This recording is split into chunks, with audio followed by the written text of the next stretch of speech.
Learning the hard way. Lessons learned from failing the MRCS Part B exam. Brought to you by the imgsurgeon.com. Reflecting on my first attempt at the MRCS Part B exam, I am reminded of a powerful truth. The same tactics that brought you success in the past do not guarantee it in the future.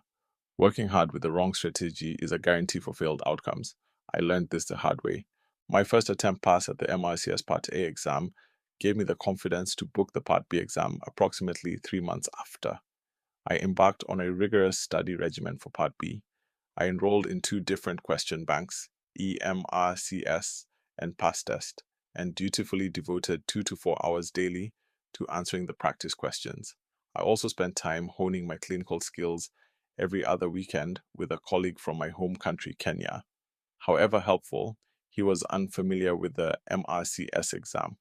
In addition, I took a 1-day online practice course and a separate anatomy course, Wade Anatomy, by the Royal College of Surgery, Edinburgh. I spoke with 2 colleagues who had passed the exam before.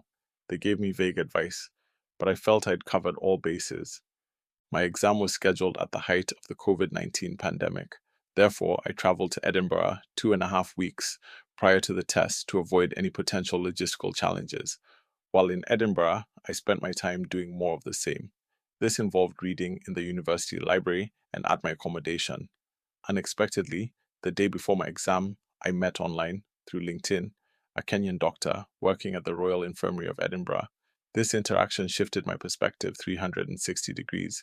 He revealed common pitfalls, free online resources I could access, and provided me with exam-like scenarios, especially for communication stations. I realized belatedly that my study and practice strategy had been inadequate. Despite my substantial knowledge, I struggled to deliver responses to questions and was off with timing. In essence, I was not prepared. Clinging to hope, I went into the exam the next day, but I knew I was in trouble from the outset. During the test, I fumbled and drew blanks when giving responses. For weeks after the test, I kept on reflecting on what I could have done better, replaying snippets of the exam like nightmares. A month later, the verdict was out, and as I expected, I did not pass the exam.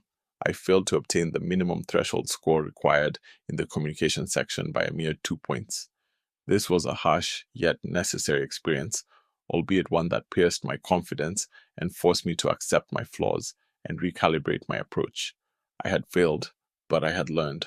Despite the crushing blow, within 2 days, I had made up my mind to retake the test and immediately rebooked my second attempt for 3 months later. Understanding that the clock was ticking, I now needed to optimize my time and strategy. If you enjoyed this, be sure to visit our website, imgsurgeon.com, for more insights into navigating surgical careers in the UK. Until next time.